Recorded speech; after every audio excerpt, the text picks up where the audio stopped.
Бурни реакции предизвика вчерашната одлука на владата која даде негативно мислење за регулаторната стратегија за развој на аудио и аудиовизуелната дејност за период од 2019 до 2023 година и да побара нејзина ревизија. Од Агенцијата за аудио и аудиовизуелните медиумски услуги велат се непријатно изненадени од ваквата реакција. Со одлуката да даде мислење и да бара ревидирање, владата ги надмина своите надлежности и постапи спротивно на насоките од извештаите на Европската комисија за напредокот на Македонија и на препораките на Советот на Европа за гарантирање на независноста на регулаторните тела во областа на медиумите.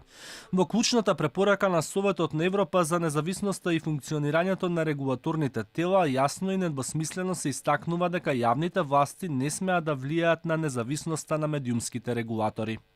Во соопштението стои дека регулаторната стратегија била доставена до владата, до собранието и до МИОА не за усвојување, туку за да ги информира за тековните состојби, а реагираат и на наводите на владата дека стратегијата не била усогласена со другите стратешки документи за развој на оваа област. Оваа стратегија не е неусогласена со, како што наведува владата, другите стратешки документи за развој на оваа област, имајќи предвиди дека такви документи не постојат.